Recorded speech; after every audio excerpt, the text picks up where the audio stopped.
वीर movies मंथनालय पेश करते हैं आज की movie blast of the past. Guys, आज की मूवी शुरू होती है 1962 से, जहां पर दिखाया जाता है एक पार्टी चल रही होती है। यह पार्टी एक वैज्ञानिक के घर पर होती है जिनका नाम डॉक्टर केल्विन होता है। दरअसल यह वह समय था जब सोवियत यूनियन और अमेरिका के बीच घमासान छिड़ा हुआ था। अमेरिका में यह अफवाह उड़ रही थी कि सोवियत यूनियन उसके ऊपर कभी भी परमाणु हमला कर सकता है। इससे बचने के लिए डॉक्टर केल्विन ने अपने बेसमेंट में एक अंडरग्राउंड बंकर बनाया होता है जो परमाणु रेडिएशन से बचने के लिए पूरी तरह से सुरक्षित होता है। डॉक्टर केल्विन के घर पर जहां पार्टी हो रही होती है, टीवी पर दिखाया जाता है कि अमेरिकी राष्ट्रपति रशिया को कह रहे होते हैं कि हम परमाणु हमले से नहीं डरते।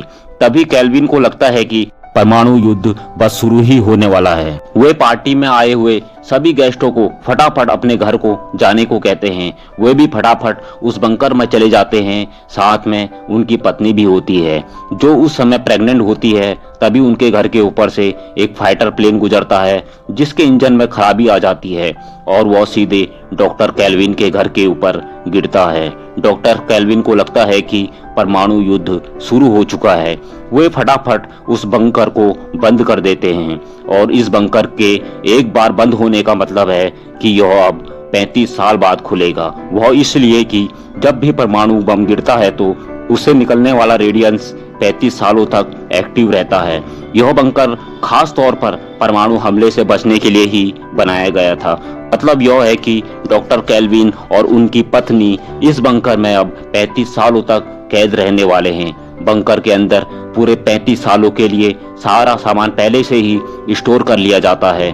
उधर डॉक्टर केल्विन के पड़ोसियों को लगता है कि डॉक्टर केल्विन और उनकी पत्नी अब जीवित नहीं बचे, इसलिए वे उस जगह को यूं ही छोड़कर चले जाते हैं। उधर केल्विन जो एक वैज्ञानिक है, उसने 35 सालों के सरवाइव के लिए हर एक इंतजाम किया होता है।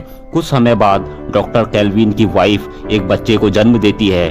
वे दोनों बहुत खुश होते हैं। उन्हें अब भी लगता है कि परमाणु हमले से अब इंसानियत पूरी तरह खत्म हो चुकी है, लेकिन ये सच्चाई से बहुत दूर होते हैं। धीरे धीरे उनका बेटा बड़ा हो रहा होता है जिसका नाम एडम होता है। उन्होंने वहां पर तरह तरह के पौधे उगाए होते हैं और एक बड़ा सा फिश टैंक भी होता है जिस पर वे मछलियां पालते हैं, जिससे उनके खाने की आपूर्ति होती रहती है। वे अपने बेटे को सभी प्रकार की नॉलेज देते हैं, जैसे पॉलिटिक्स, डांस, उसे बॉक्सिंग भी सिखाई जाती है। उनके दिन यहाँ पर बड़े अच्छे से चल रहे होते हैं। तभी हमको दिखाया जाता है कि ऊपर जहाँ पर उनका घर होता है वहाँ पर एक बार बन चुका होता है। धीरे धीरे वक्त बीतता है। अब 33 साल बीत चुके होते हैं। अब केवल 2 ही साल उस बंकर के खुलने में शेष रहते हैं। ये उन लोगों के लिए बड़े राहत की बात होती है। धीरे धीरे 2 साल भी बीत जाते हैं। अब वह समय आ चुका है जब वे पूरी तरह से आजादी की जिंदगी जी सकते हैं। बंकर समय पूरा होते ही ऑटोमेटिक तरीके से खुल जाता है। वे लोग बहुत खुश होते हैं। केल्विन कहता है कि पहले रात में बाहर जाएगा और बाहर के वातावरण को पहले जांचेगा, परखेगा। रात में केल्विन अपना येलो कलर का सूट पहनता है जो पूरी तरह से रेडिएशन से बचने के लिए सुरक्षित होता है। केल्विन एक लिफ्ट से बाहर आता है जिसके चलने से धरती पूरी तरह कांपने लगती है। वहां पर कुछ बेघर लोग सो रहे होते हैं, जिसमें एक आदमी सोचता है कि भूकंप आ रहा है। तभी उसके सामने केल्विन येलो कलर के सूट में ऊपर आता है। उसे देखकर वह डर जाता है और वह बेहोश होकर गिर जाता है। केल्विन देखता है कि उसका घर अब एक बार के रूप में बदल चुका है। वह बाहर जाता है जहां पर वह हर तरह से क्राइम देखता है। ये दुनिया पहले जैसी नहीं रहती, यह पूरी तरह से बदल चुकी थी। यहाँ की टेक्नोलॉजी भी काफी एडवांस होती है जिससे केल्विन ने कभी सोचा भी नहीं था। लेकिन इस वक्त गरीबी और क्राइम बहुत ज्यादा होता है। उसे लगता है कि सभी लोग म्यूटेंट हो चुके हैं, इसलिए वह वहां से भागकर अपने बंकर में आ जाता है और अपनी पत्नी व बेटे को कहता है कि बाहर की दुनिया काफी बदल चुकी है, बाहर बहुत क्राइम है, वह अब हमारे लिए सेफ नहीं है। वहाँ सब म्यूटेंट बन चुके हैं, अब हमें यहीं पर रहना होगा। यह सुनकर उसकी पत्नी काफी चिढ़ जाती है। उसे इस बंकर में अब बिल्कुल नहीं रहना है। पर केल्विन उसे समझा बुझाकर मना लेता है। उनकी फूड सप्लाई भी अब लगभग खत्म हो चुकी थी। इतने में डॉक्टर केल्विन को हार्ट अटैक का दौरा भी पड़ जाता है। अब एडम को ऊपर की दुनिया में जाना ही पड़ता है। एडम की माँ एडम से कहती है कि तुम ऊपर जाओ और सभी जरूरी सामान लेकर आओ। तभी केल्विन एडम को अपने पास बुलाता है और कहता है कि ऊपर गंदी किताबों की एक दुकान है, वहां पर रेडियंस की मात्रा काफी ज्यादा है, इसलिए तुम उस दुकान के पास भूल कर भी मत जाना। केल्विन जानबूझकर एडम को ये सब कहता है ताकि वह एडम को एडल्ट किताबों की दुकान से दूर रख सके। अब एडम बाहर की दुनिया में पहली बार जाने को तैयार होता है और वह लिफ्ट से पहली बार बाहर निकलता है। वहां पर वही बेघर आदमी होता है जो पहली बार में बेहोश हो गया था। इस बार भी वह आदमी बेहोश हो जाता है। एडम अब बाहर की दुनिया को देखता है। वह खुले आसमान को पहली बार देख रहा होता है। वह यहाँ पर बहुत खुश होता है। उसे बाहर का वातावरण काफी अच्छा लगता है और अब वह अपने घर के सामान के लिए एक स्टोर की तलाश करता है जहां से वह घर का सारा सामान ले सके।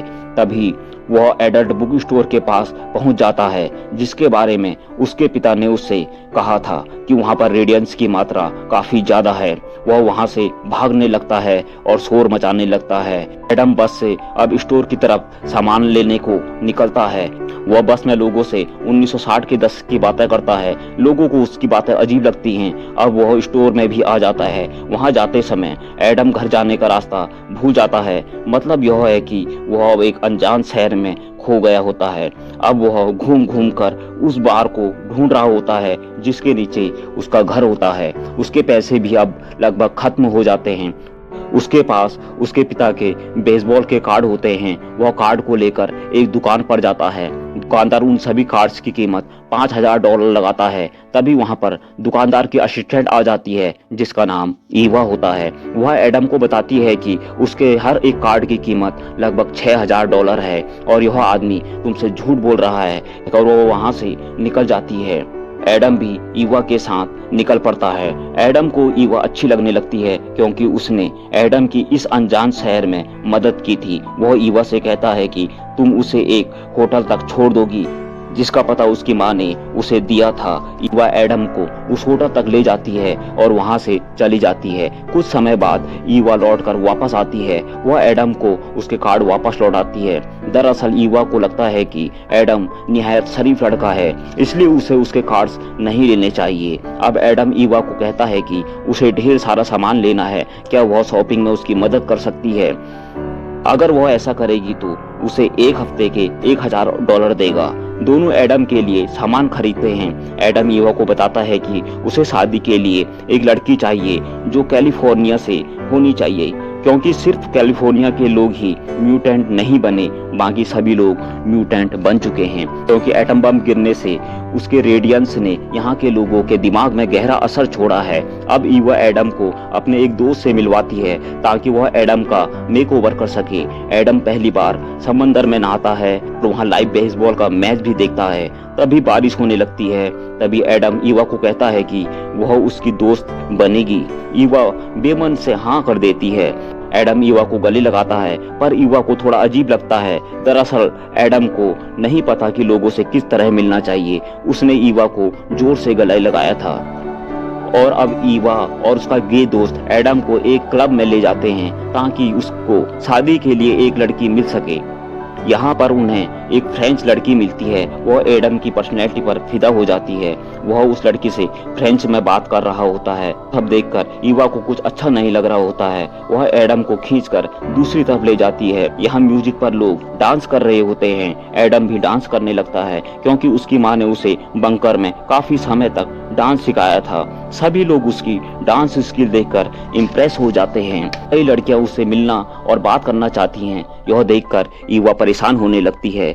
वहां पर ईवा का एक्स बॉयफ्रेंड भी आया होता है। ईवा उसके पास चली जाती है। तभी वहां एडम भी आ जाता है। ईवा का एक्स एडम से आर्गुमेंट करने लगता है और उसे परेशान करने लगता है। धीरे धीरे बात बढ़ जाती है। ईवा का एक्स पंच मारता है लेकिन एडम ने बॉक्सिंग की प्रैक्टिस बंकर में काफी समय तक की होती है। वह उस लड़के को कई पंच मारता है। ईवा यहाँ से चली जाती है। ईवा का दोस्त भी वापस आ जाता है। वह अकेला होता है। ईवा उससे एडम के बारे में पूछती है, वह बताता है कि वह पार्टी में ही है। ईवा यह सुनकर वहां से एडम को लेने के लिए निकलती है।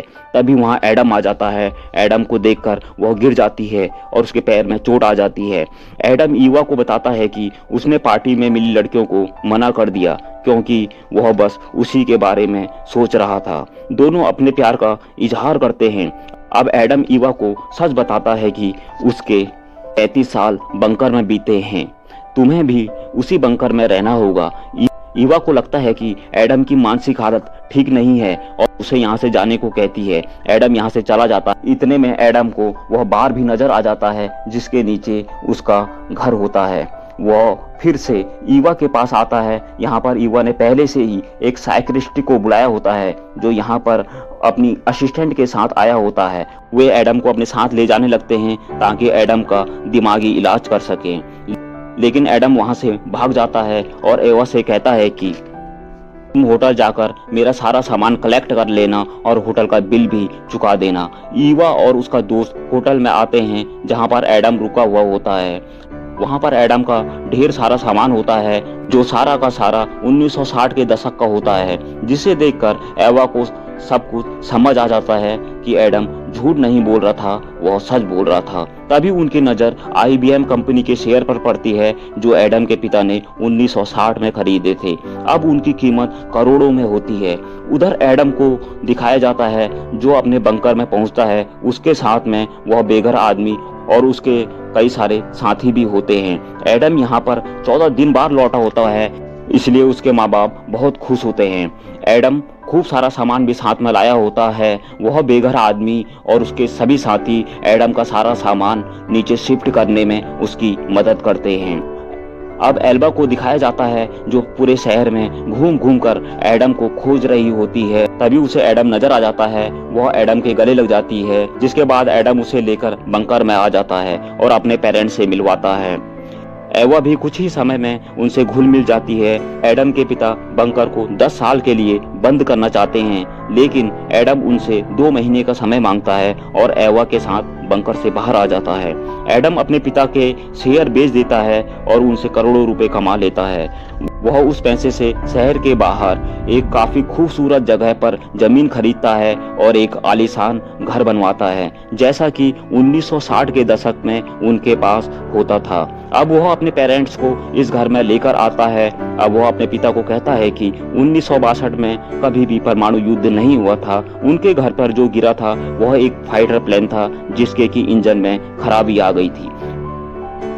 लेकिन डॉक्टर केल्विन को एडम की बातों पर बिल्कुल भी भरोसा नहीं होता। उन्हें अब भी लगता है कि सोवियत यूनियन ने अमेरिका पर परमाणु हमला किया था और वह फिर से हमला कर सकता है। तभी दिखाया जाता है कि एवा जो अपने एंगेजमेंट रिंग को देखकर काफी खुश हो रही होती है और दूसरी तरफ घर के पीछे डॉक्टर केल्विन एक नया बंकर बनाने के लिए जमीन नाप रहे होते हैं। इसी के साथ ही मूवी समाप्त हो जाती है।